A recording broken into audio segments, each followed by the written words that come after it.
Olá, meus amigos, tudo bem? Hoje vamos começar um quadro intitulado Dossiê Mulheres Afegãs. E vocês vão me perguntar, Polena, por que falar sobre mulheres afegãs e não sobre mulheres da África, mulheres brasileiras? Bom, há muitas ativistas e também professores de história, professores também ligados aos direitos humanos, mulheres que levam a voz para falar sobre a violência aqui no Brasil, especialmente a violência doméstica. Então, nós temos muitos profissionais, muitos estudiosos que já falam dessas mulheres pelo Brasil afora e pelo mundo também. Só que no caso das mulheres afegãs, nós temos poucas pessoas para expressar as necessidades, para expressar o sofrimento e a necessidade de que o mundo olhe por elas, olhem mesmo e tenham mais amor e tenham mais interesse pela vida dessas mulheres, para quem sabe elas receberem ajuda e terem seus direitos mais básicos, pelo menos respeitados. Então é por isso que vou falar sobre as mulheres afegãs. E também eu estudei sobre os direitos femininos das mulheres no Afeganistão durante 7 anos. Fiz uma tese sobre isso e então foi um estudo em que eu trabalhei com mais de 30 anos da história e dos depoimentos dessas mulheres ao longo de inúmeras invasões, inclusive da invasão dos talibãs em 96 até 2001, com a invasão, dos Estados Unidos, e agora novamente com a recente invasão dos talibãs no Afeganistão. Se vocês gostarem, comentem, compartilhem, curtam e vamos continuar dividindo conhecimento.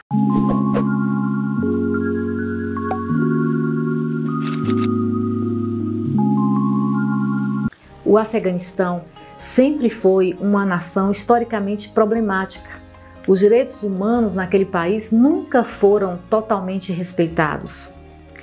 E é um país permeado por invasões, por ocupações estrangeiras, e isso ocorre, gente, desde a antiguidade, por conta da posição geográfica, da posição estratégica desse país.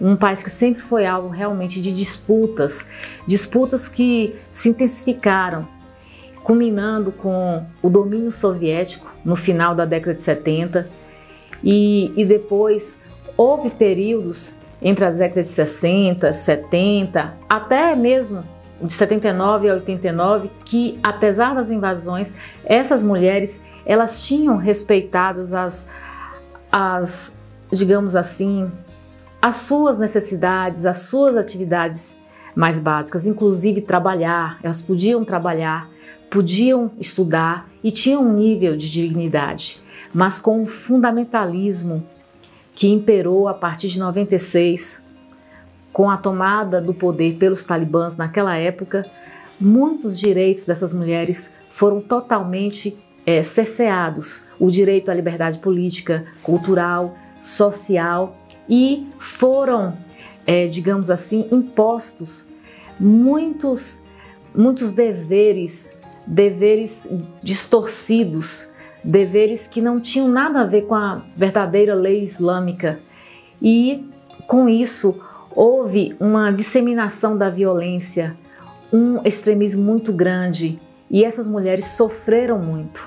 O Talibã, que ao tomar o poder em 96 prometia a paz, a segurança, enfim, a melhoria da vida e a salvaguarda de direitos naquele país, após realmente se apossar do Estado afegão, levou a população a sofrer muito, instaurou uma discriminação muito grande, especialmente no tocante às mulheres e às crianças, pois elas foram destituídas do direito de ir e vir, do direito à educação, ao trabalho, à saúde, ao lazer, à proteção legal.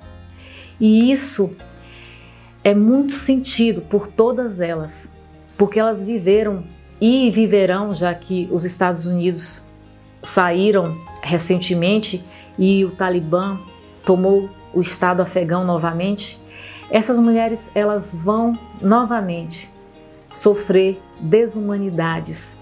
Elas vão continuar sendo tratadas como escravas sexuais e vão, enfim, sofrerem muito com qualquer falta grave. E isso, a falta grave, não que elas tenham realmente cometido faltas graves, mas quando elas ofenderem o código moral totalmente absurdo e totalmente violento imposto a essas mulheres pelos talibãs.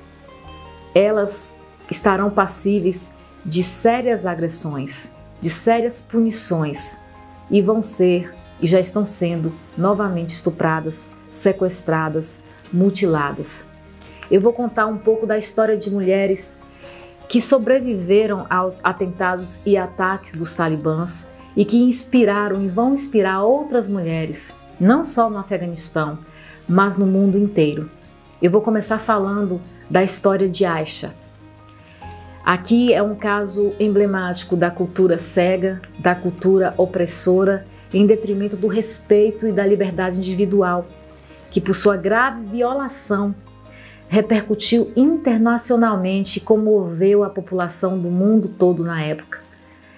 Ela tinha 18 anos e isso em 2010, mesmo já com a ocupação dos Estados Unidos, mas sempre os afegãos foram atormentados pelos talibãs. Eles sempre estiveram lá, em muitas províncias, mesmo com a entrada de um novo governo, mesmo com as tropas estadunidenses na região. Mas mesmo assim, alguns homens dos talibãs, eles implementaram muita violência. E Aisha foi uma vítima de tudo isso. Ela esteve na capa de 2010 na revista Time. Naquela época, Aisha tinha 12 anos de idade. Ela foi prometida em casamento para abater uma dívida do seu pai. E isso é muito comum, infelizmente, no Afeganistão. As mulheres, as meninas, são como uma espécie de mercadoria.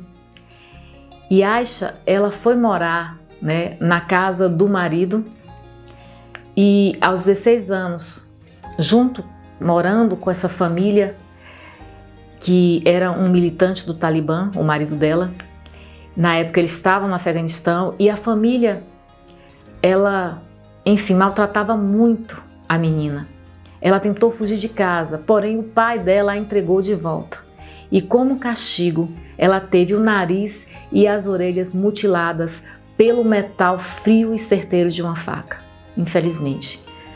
Após o ocorrido, a garota foi socorrida em um hospital de procedência americana, foi protegida, e passou a residir nos Estados Unidos e mais tarde teve seu rosto reconstituído depois. No caso citado, o direito costumeiro, o direito infelizmente tribal, acaba prevalecendo sobre a legislação nacional e internacional. Ninguém respeita os direitos fundamentais. As regras que lá se sobrepõem são regras antigas, defendidas pelos anciães das aldeias, pelos mulás, e lá há um vigente e poderoso código implacável de restrições, principalmente bem lá no interior, entre as regiões mais esquecidas socialmente, politicamente e economicamente. E o marido de Aisha era um talibã e ele era extremamente violento, e a família dela da mesma forma. A família dela e a família do marido, no final das contas, eles são os responsáveis por ela terem o rosto realmente mutilado, nariz e orelhas. Os costumes, os códigos sociais daquela região são amplamente defendidos e utilizados, sendo constantemente invocados em nome de uma tradição doentia, gente, em nome de um fanatismo religioso totalmente contrário aos ideais de justiça, de caridade, de indulgência presentes nos textos que tratam de aspectos divinos. Eu não vou dizer que o Alcorão, ele não traz alguns artigos que discriminam a mulher, mas jamais da forma como a própria cultura afegã faz. Eles realmente tiram os direitos de proteção e usam tudo isso em nome do divino, em nome da lei islâmica. Ele pode, o Alcorão, sim, ter alguns fundamentos e alguns artigos que são discriminatórios, mas a própria lei islâmica como um todo, essa lei é distorcida por aqueles que trabalham com o extremismo, com o fundamentalismo religioso totalmente nocivo. E isso eu estou falando do grupo Talibã. E a gente vai parar por aqui com a história de Aisha e vamos continuar o quadro Dossiê Mulheres Afegãs, né? Vamos falar e continuar falando de outras histórias, mulheres e lições. Se você gostou, então compartilhe, curtam, conversem comigo e vamos continuar semeando aí informações, levando a voz de quem não pode conversar, de quem não pode falar, de quem tem o direito à própria liberdade de expressão totalmente violado. Um grande abraço e até depois com a história de Malala.